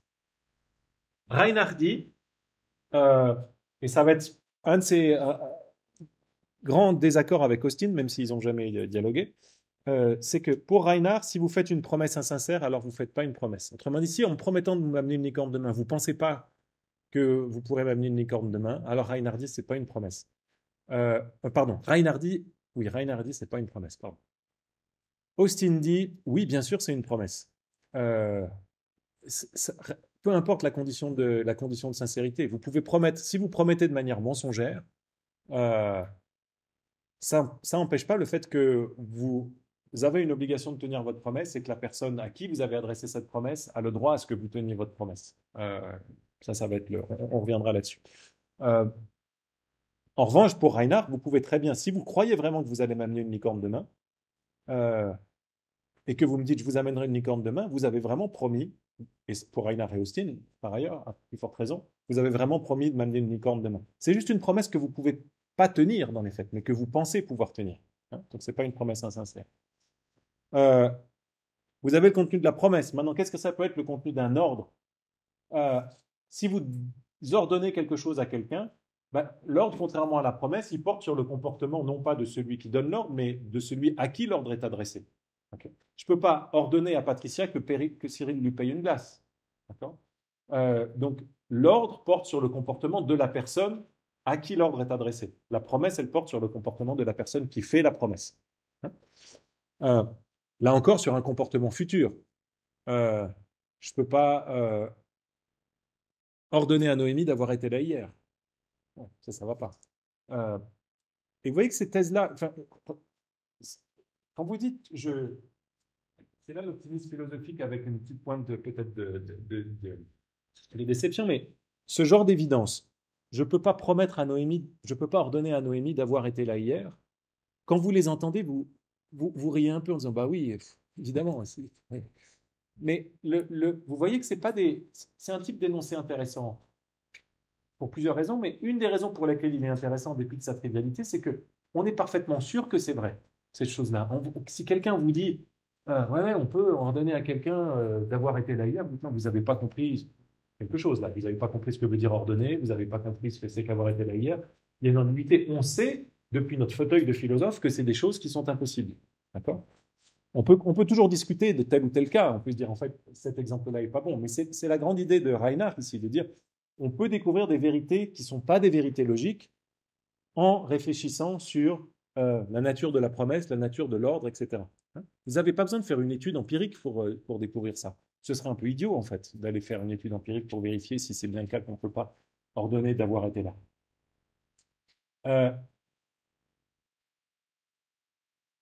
Encore un type d'acte de langage dont on n'a pas parlé jusqu'à maintenant, qui a le même effet au départ. Vous ne pouvez pas renoncer à vos obligations, mais vous pouvez renoncer à vos prétentions. Donc, je promets une bière à Cyril. En vertu de ma promesse, Cyril, il a droit à ce qu'on appelle une prétention, une bière de ma part. Il peut y renoncer, Cyril. Il peut dire non, vous me devez une bière, mais je renonce à cette. Je vois que vous êtes complètement fauché, je renonce à mon obligation, à ma prétention. Si vous avez une prétention, vous pouvez toujours y renoncer. Mais si vous avez une obligation, vous ne pouvez pas y renoncer, évidemment. Je promets une bière à Cyril, en vertu de cette promesse, j'ai l'obligation de lui payer une bière. Je ne peux pas aller voir Cyril et dire, moi, je renonce finalement à mon obligation. Non. Il y a un moyen détourné pour moi de renoncer à mon obligation, encore quelque chose que d'écrire Reinhardt, c'est je peux dire à Cyril, Cyril, est-ce que vous m'accordez le droit de renoncer à mon obligation ou de soustraire ma promesse? Et là, Cyril peut me dire, oui, ok, vous pouvez abandonner votre promesse parce qu'il a le pouvoir maintenant que je lui ai promis, c'est lui qui a le pouvoir soit de renoncer à sa prétention, soit de m'accorder le droit de renoncer à mon obligation. Quelques exemples parmi d'autres. Encore une fois, vous voyez, si vous comprenez ce que je dis, on se perd parfois un peu dans les distinctions ici, mais dès que vous attrapez toutes ces choses c'est l'assertion que je suis en train de faire, normalement, elle vous frappe par une forme d'évidence, d'accord? Pas de grande découverte, mais encore une fois, pas une vérité empirique. Quelque chose et c'est le point méthodologique central de Reinhardt, quelque chose que vous pouvez savoir de manière a priori et qui n'est pas complètement triviale. Cyril. Une solution, vous pouvez faire de nier avoir fait cette promesse. Si par exemple vous mettez une bière, demain, alors cette bière, quelle bière? Je ne peux pas forcer à. Ah non. Oui, alors là, vous mettez le doigt sur un autre point important en philosophie du droit, c'est qu'il y a les obligations et il y a ce qu'en anglais on appelle enforcing obligation. C'est quoi la bonne traduction en français? Faire renforcer le droit renforcé, qui fait en sorte qu'on tienne ses obligations, qu'on tienne ses promesses. Et la distinction, pour introduire la distinction, souvent on dit dans une société d'anges, mais alors cette fois-ci plus des anges qui lisent dans la pensée les uns des autres, mais des anges qui remplissent toujours leurs obligations, parce que c'est des anges. Okay, vous avez pas besoin d'un système judiciaire qui va dire on va faire attention à ce que les maçons aient bien payé leur bière à Cyril. Non, parce que je suis un ange. Donc, dans tous les cas, je vais le faire. D'accord? Mais dans les cas que vous dites là, on est des hommes, on a des obligations, parfois on ne les remplit pas. Okay, pour que les obligations soient remplies, pas forcément toutes, mais en tout cas un certain nombre d'obligations, pour qu'elles soient remplies, on a un système juridique qui fait en sorte qu'on les remplisse, ces obligations-là. Donc, je reviens à votre exemple, je vous promets une bière, le lendemain matin, je vous dis mais moi, je ne vous ai jamais promis une bière. Qu'est-ce qui se passe selon Reinhardt? Ce qui se passe, c'est que d'une part, Olivier a promis une bière à Cyril, ça c'est un fait. Autre fait, Olivier a l'obligation de payer une bière à Cyril. Troisième fait, Olivier dénie qu'il a l'obligation de payer une bière à Cyril parce qu'il dénie qu'il a promis une bière à Cyril. À l'arrivée, vous allez me dire, moi je veux ma bière, vos distinctions, quand est-ce que j'ai la bière dans la main, d'accord? Vous voyez que ce n'est pas la même chose de ne pas avoir la bière dans la main parce que c'est une situation qui est normativement légitime. Donc vous n'avez pas votre bière dans la main, mais parce que vous avez renoncé à votre prétention ou parce que vous m'avez accordé le droit de retirer ma promesse. À ce moment-là, il n'y a rien qui cloche. Vous pouvez être déçu, mais il n'y a pas une violation d'une norme. Tandis que si vous n'avez pas votre bière dans la main, parce que je nie vous avoir fait cette promesse, que je prétends l'avoir oubliée, ou pire encore, que je vous regarde dans les yeux et que je vous dis, bien sûr que je vous ai promis une bière, bien sûr que je vous dois une bière, mais bien sûr que je ne vous la donnerai pas. Vous voyez, le genre de démonstration de pouvoir, de dire, là, il y a quelque chose qui cloche normativement, d'accord? C'est pas le...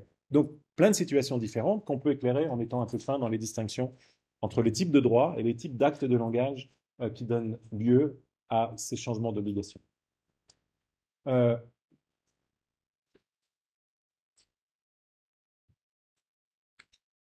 alors, les actes sociaux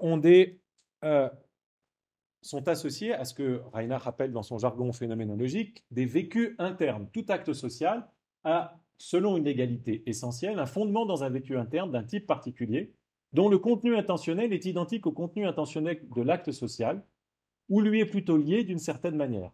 Alors ça, Reinhardt, c'est le premier à voir ça, et ça va être un point central de la théorie du Husserl, on verra la prochaine fois.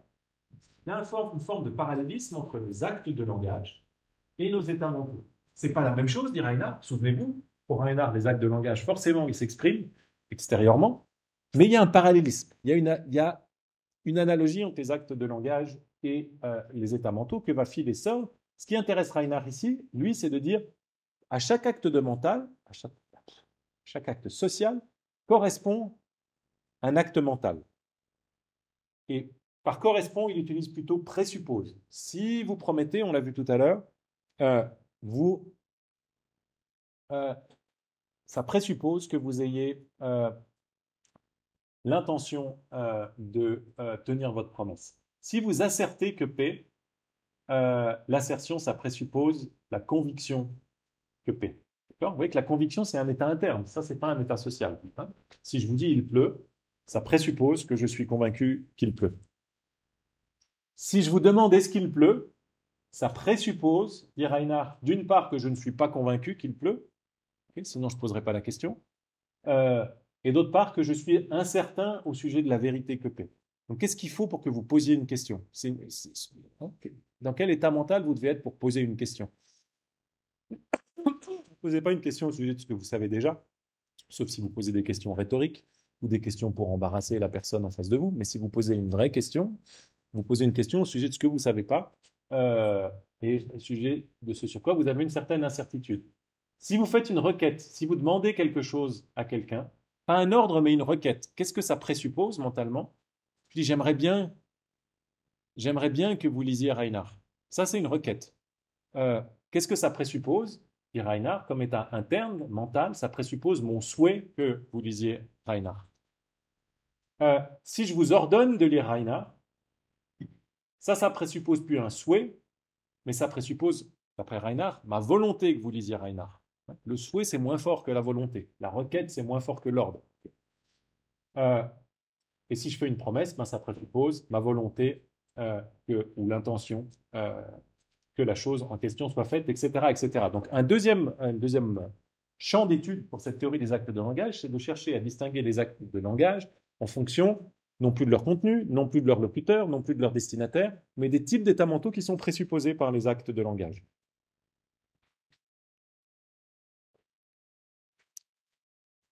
Alors ça, on l'a vu.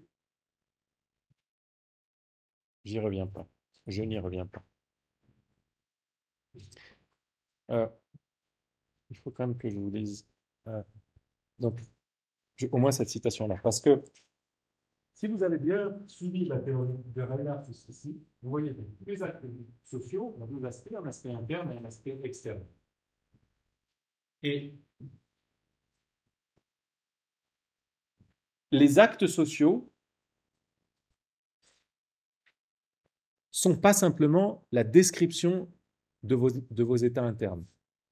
Ils présupposent, dans le jargon de Reinhardt, ils expriment, moi je vous ai dit en début de séance, ils manifestent un certain nombre de vos états mentaux, mais les actes de langage ne sont pas des descriptions, sauf pour certains rares actes de langage, ne sont pas des descriptions de vos états mentaux. C'est finalement assez rare de décrire nos états mentaux. Et ça permet à Reinhardt de couper court à une théorie de la promesse, des ordres, etc., mais de la promesse en particulier qui revient régulièrement et qui pour Reinhardt est fondamentalement erronée, qui est de dire que la promesse, c'est l'expression d'une intention. C'est juste ça, une promesse. Si je promets à Daria de lui payer un picombière, euh, pour varier les exemples immodérément, ma promesse, elle présuppose mon intention de payer à Daria un picombière, mais elle ne consiste pas seulement dans l'expression de cette intention-là. Pourquoi est-ce que la promesse consiste pas simplement dans l'expression de mon intention? Pour la raison sur laquelle Flavien a mis le doigt tout à l'heure, c'est qu'une promesse, elle m'engage normativement.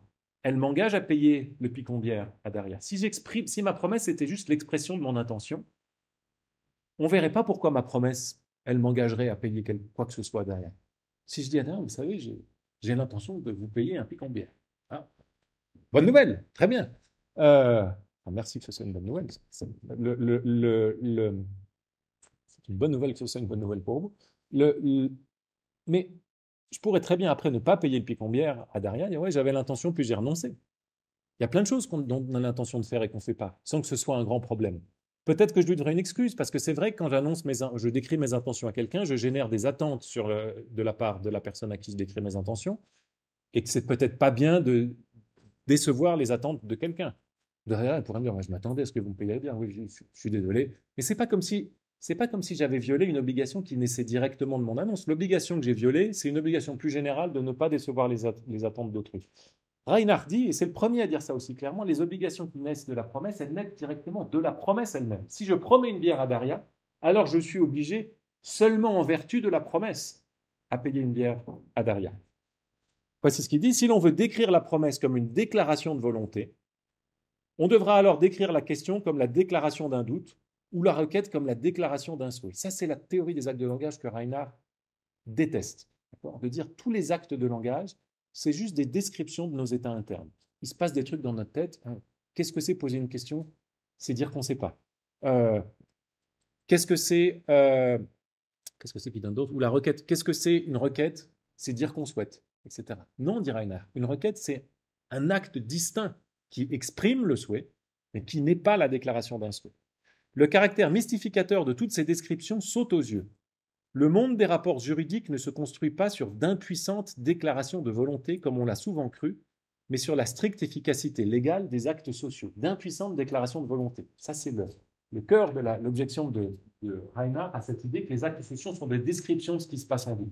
Si vous décrivez ce qui se passe en vous, vous ne créez pas d'obligation, vous ne créez pas de droit, vous ne créez pas de prétention, vous n'affectez pas le domaine de ce qu'on doit faire, ce qu'on doit ne pas faire, ce qu'on a le droit de faire, ce qu'on n'a pas le droit de faire. Okay.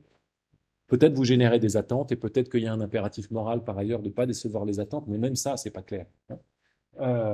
Donc, il ne faut pas confondre les actes mentaux avec des descriptions d'actes internes. Et là, c'est un point sur lequel Austin va enfoncer le clou et les théoriciens des actes de langage vont enfoncer le clou en disant ça, c'est ce qu'Austin va appeler l'illusion descriptive. De penser que le langage est là que pour décrire. On vous demande ce que c'est qu'une promesse, c'est décrire votre résolution de faire quelque chose. Non, décrire votre résolution de faire quelque chose, c'est juste décrire, ça vous engage à rien. Une promesse, ça vous engage à quelque chose. Alors, j'ai bientôt terminé sur Reinhard, qui multiplie les observations et les distinctions fines parmi les actes sociaux.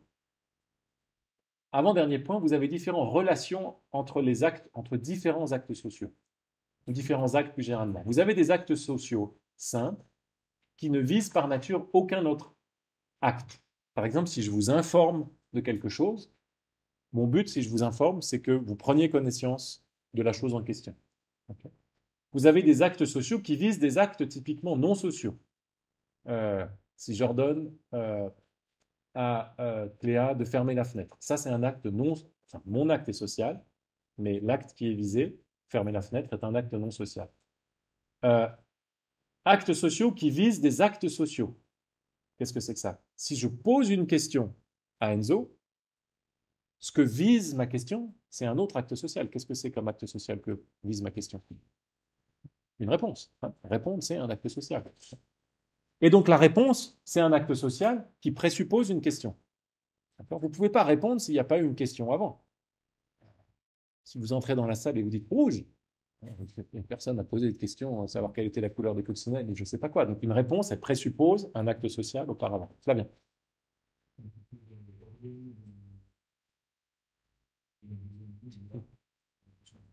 Oui. Ah oui, je peux vous ordonner de promettre une bière à Patricia. Ah oui, bien sûr. Mais c'est vrai. Donc, ils ne visent pas essentiellement des actes sociaux. Ils ne visent pas par nature, nécessairement, des actes sociaux. C'est ça,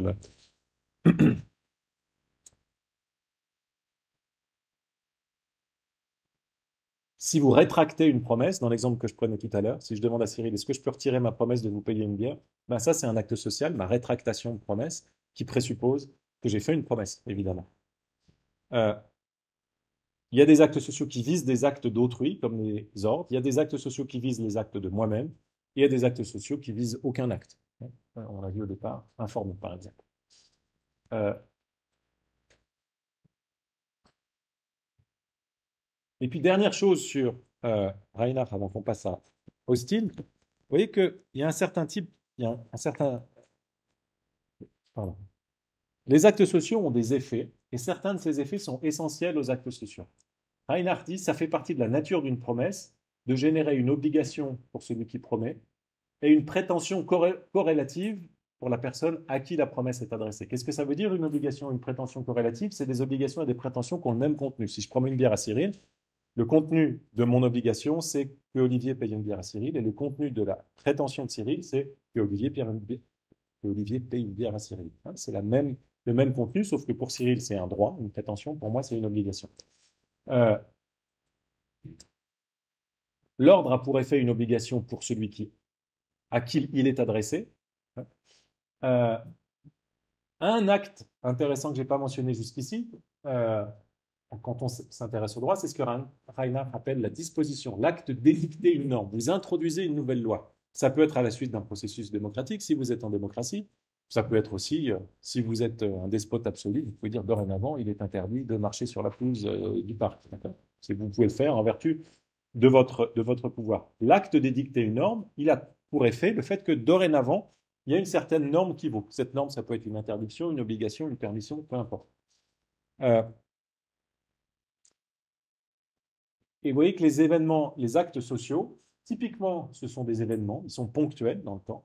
Si je dis dorénavant, il est interdit de marcher sur la pelouse, ça me prend une demi-seconde pour dire ça. Mais c'est dorénavant qu'il est interdit de marcher sur la pelouse, et ça, l'obligation, elle perdure après les actes sociaux. Pareil pour les obligations et les prétentions qui naissent de la promesse. Une fois que j'ai promis, ça prend très peu de temps de promettre, mais je peux avoir une obligation qui dure toute ma vie. Je te promets de ne plus jamais dire de gros mots. Les enfants, ils promettent ça tout le temps.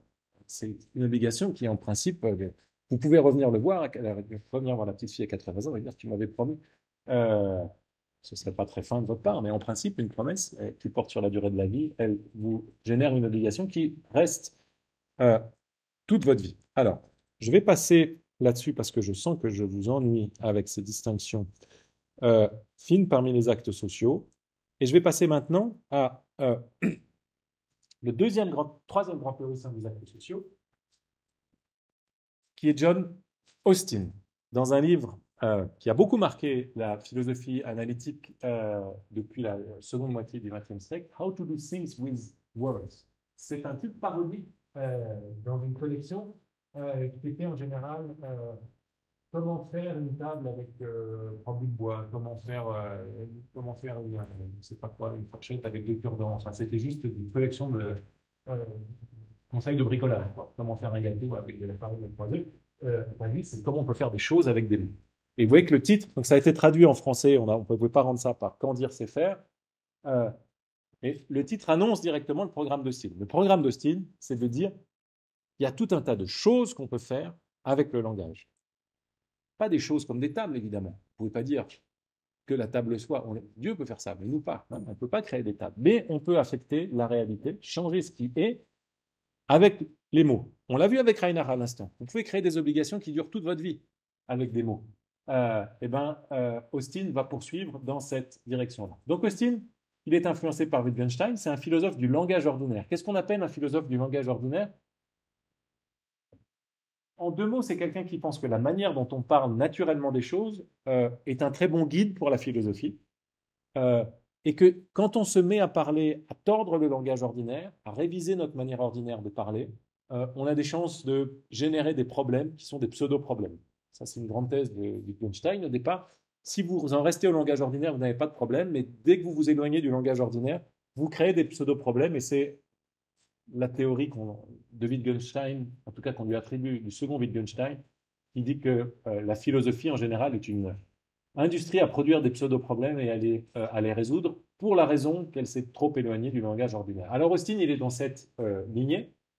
Il y a un certain nombre de points communs frappants avec Reinhardt, quand vous lisez les deux. Les deux pensent découvrir la théorie, pensent découvrir pas la théorie, mais pensent découvrir ce phénomène des actes de langage ou des actes sociaux, selon lequel il y a des actes de langage qui nécessitent d'être entendus. Alors vous vous souvenez que pour Austin, c'est entendu, perçu. Pour Reinhardt, pour Austin, son expression c'est uptake, en anglais, c'est reçu, si vous voulez. Austin va lui aussi noter la différence entre la force des actes de langage et leur contenu. Et il va insister plus encore que Reinhardt, qui le fait déjà pas mal, on vient de le voir, sur le fait que les actes de langage ne sont pas des descriptions d'état interne. Il y a des différences. Austin, c'est quelqu'un qui, avec le second Wittgenstein, est plutôt sceptique sur les états mentaux. Reinhardt, pas du tout. Reinhardt, c'est un élève de Husserl, il est phénoménologue, il y a des vécus internes, comme il les appelle, on peut décrire les états mentaux. Mais dans cette tradition wittgensteinienne, les états mentaux, on n'aime pas beaucoup ça. On a plutôt tendance à adopter une forme de behaviorisme. On pense qu'on ne peut pas connaître ce qu'il y a à l'intérieur et que si on ne peut pas le connaître, peut-être que c'est un mythe philosophique, le mythe du fantôme dans la machine, comme dit Ryle. Donc, ce n'est pas quelqu'un, Austin, qui va être très patient avec la description de nos expériences internes. Autre nouveauté chez Austin, c'est qu'il va introduire cette idée d'illusion descriptive qui, pour lui, caractérise toute la philosophie, en réalité analytique, du XXe siècle. C'est un philosophe analytique, il n'a pas été lire beaucoup de la tradition brentanienne, notamment. Austin pense qu'on a beaucoup trop mis l'accent sur la fonction descriptive du langage et négligé les fonctions non descriptives du langage.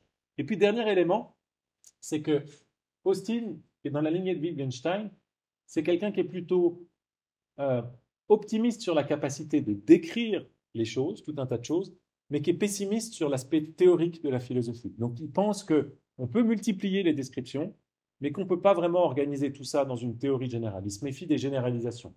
Ce n'est pas du tout le cas de Reinhardt. Reinhardt, il pense qu'il faut être très fin sur les descriptions, et qu'une fois qu'on a bien décrit, on peut essayer de faire ressortir un certain nombre de lois générales, de lois d'essence, comme dit Reinhardt, qui sont valables toujours et partout. Ça, c'est un projet théorique auquel ne souscrit pas Austin, qui en fait, à la suite, donc je vous annonce un petit peu la suite de l'histoire, à la suite d'Austin, on a une forme de gros sac avec plein d'actes plein d'actes sociaux, d'actes de langage, comme va dire Austin, différents types de caractérisation d'actes de langage. On a l'impression qu'on ne peut pas vraiment donner une théorie de ça, et va arriver Searle, qui lui dit « Ah, c'est super, Austin, mais moi je pense qu'on peut garder tout ça et réintroduire la dimension théorique qui a été abandonnée par Austin, classer les actes de langage notamment, spécifier leurs conditions de satisfaction, leurs conditions de correction, etc. Et ça, on verra de sincérité, on verra la prochaine fois. Alors, la grande invention d'Austin, dont vous avez forcément entendu parler. Alors, pardon, ça c'est la citation sur l'illusion descriptive au début. Donc, quand dire c'est faire, How to do things with words, c'est une suite de conférences en réalité. Et voici ce que dit Austin dans la toute première conférence. Au tout début, les philosophes ont souvent supposé que le rôle d'un énoncé ne pouvait être que de décrire un état de choses ou d'affirmer un fait quelconque, ce qu'elle ne saurait faire sans être vraie ou fausse. Depuis quelques années, on en est venu à penser communément qu'un grand nombre d'énonciations qui ressemblent à des affirmations ne sont pas du tout destinées à rapporter ou à communiquer quelque information pure et simple sur les faits. Les propositions éthiques, par exemple, pourraient bien avoir un but, unique ou non, de manifester une émotion ou de prescrire un mode de conduite ou d'influencer un comportement de quelque façon. Alors là, Austin fait référence à ce qu'on appelle les expressivistes en éthique, Heyer. C'est les premiers avant Austin à s'être dit peut-être qu'il y a une autre fonction du langage. Pour les expressivistes en éthique, quand vous faites un énoncé axiologique, quand vous dites Julie est jolie, vous n'êtes pas en train de décrire un fait, parce qu'eux pensent qu'il n'y a pas de valeur, ils ne pensent pas qu'il y ait de la joliesse dans Julie, ils pensent que vous êtes en train de dire waouh, Julie. D'accord ? Vous exprimez une émotion comme quand vous marchez sur un Lego et que vous dites aïe.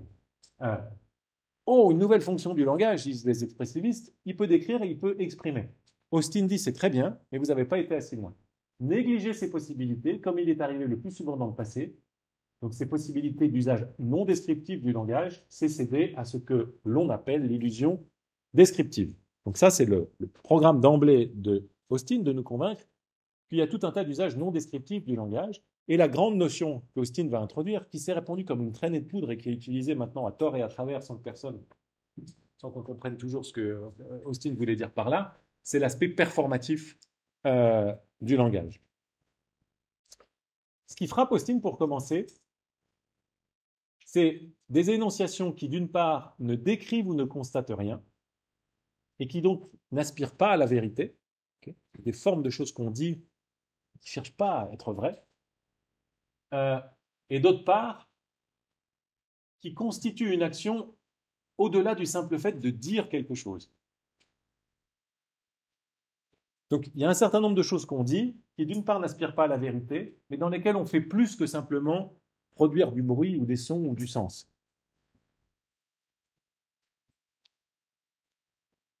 Les exemples dont parle Austin sont les suivants. Lorsque la mariée dit « oui, je le veux » lors d'un mariage, elle dit ça. Voulez-vous prendre pour époux Olivier Massin? Oui, je le veux. Bing! Juste en vertu de ça, la mariée, elle devient l'épouse d'Olivier Massin. Juste avec un petit mot, comme oui, je le veux, son statut a complètement changé. Je baptise ce bateau, exemple d'Austin, le Queen Elizabeth. Vous jetez la bouteille sur le bateau et vous dites, je baptise le bateau le Queen Elizabeth. Qu'est-ce qui se passe à ce moment-là? Dorénavant, le bateau s'appelle le Queen Elizabeth. C'est quand même un peu magique, on a juste fait un petit mot. Dorénavant, le bateau s'appelle ainsi. Souvenez-vous de la théorie du... Enfin, souvenez-vous que Kripke faisait appel au baptême pour comprendre la théorie de la référence directe. Ici, Austin dit, qu'est-ce que c'est qu'un baptême? Austin, c'est avant Kripke. Qu'est-ce que c'est qu'un baptême? C'est un acte de langage particulier. Vous ne décrivez pas quand vous faites ça. Vous n'êtes pas en train de dire le nom de ce bateau, c'est Queen Elizabeth. Non, ça, c'est pas un baptême. C'est ce que vous dites après le baptême. C'est quand quelqu'un vous dit comment s'appelle ce bateau. Ah, il s'appelle le Queen Elizabeth. Au moment du baptême, vous faites en sorte, vous créez le fait que ce bateau dorénavant s'appelle Elizabeth. Je lègue ma montre à mon frère. Ah oui, qu'est-ce que c'est que vous faites quand vous faites ça? Ben, vous créez un phénomène, un fait, qui est que maintenant, cette montre est celle de votre frère. Il y a quelque chose, il y a un type d'acte de langage. On note souvent pas que c'est un acte de langage, mais il est partout au quotidien. Surtout si vous êtes généreux, c'est le fait de donner quelque chose à quelqu'un. Qu'est-ce que c'est que donner quelque chose à quelqu'un? C'est pas lui remettre dans la main, d'accord? Parce que je peux faire ça à Daria sans lui donner mon téléphone. Je peux lui dire, vous me le rendez dans 5 minutes, je peux simplement lui prêter, ou je peux juste lui dire, tenez-le pour que je ne sais pas quoi, faire une expérience bizarre en disant, comment je fais pour donner mon téléphone à Daria? J'ai même pas besoin de faire un geste quelconque. J'ai juste besoin de proférer les bons mots dans le beau contexte. Je lui dis, dorénavant, ce téléphone est à vous, Daria. Oh, voilà, maintenant elle peut me le prendre. D'accord? Donner, c'est quelque chose que vous pouvez accomplir juste en bougeant les lèvres. D'accord? Et ça change énormément. Ce n'est pas une petite chose de donner. Déjà, vous pouvez donner des grandes choses. Vous pouvez donner votre château si vous en avez un. Mais le fait de donner quelque chose à quelqu'un, ça change les structures de propriété des individus. D'accord? Vous n'avez plus quelque chose, dorénavant, l'individu a quelque chose. Je vous parie 10 francs qu'il pleuvra demain. Juste par le fait de le dire, je le fais. Je vous parie IE, pardon. Exemple célèbre d'Austin, vous êtes président de séance, vous commencez et vous dites la séance est ouverte. Par le seul fait de le dire, la séance est dorénavant ouverte.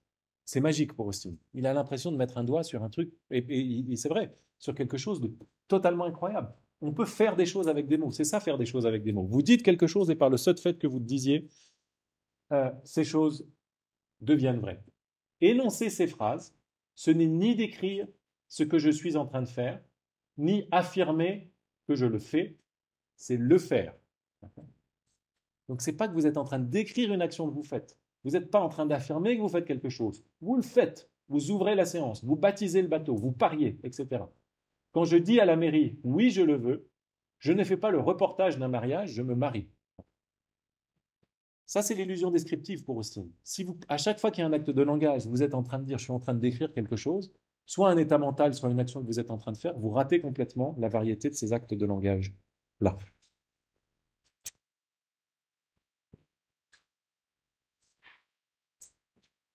Alors, comme Reinhard, Austin est horripilé et indépendamment. Il n'a pas lu Reinhard? Oui, Patricia?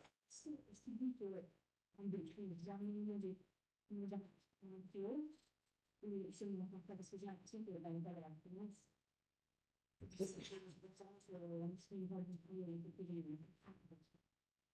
Alors, il accepte qu'on puisse décrire nos états mentaux, mais il dit que c'est juste un type d'état mental, la description, un type d'actes sociaux, pardon, la description, que les philosophes ont monté en mayonnaise parce qu'ils sont intéressés par la vérité. Si vous poursuivez la vérité, évidemment, c'est des descriptions qui vont vous, enfin des types d'actes mentaux de ce type-là qui vont vous intéresser.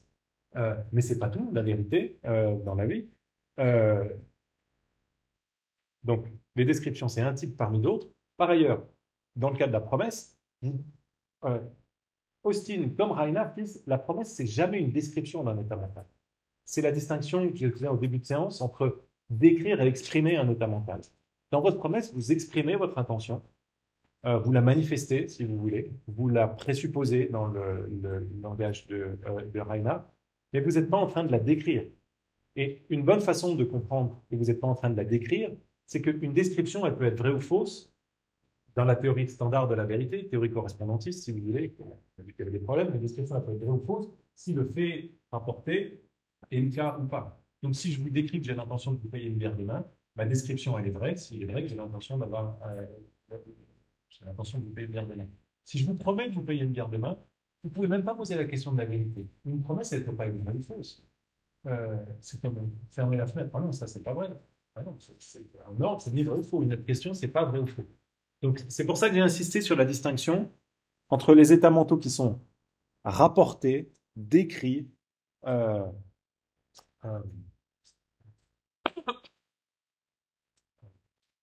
rapportés et décrits, on tient là, par certains actes sociaux, à savoir les descriptions, et les états mentaux qui sont exprimés ou manifestés ou qui transparaissent dans d'autres états mentaux, d'accord? Dans d'autres actes sociaux. Dans la promesse transparaît mon intention, si ma promesse est sincère. Enfin, mais le but de la promesse n'est pas de rapporter mon intention.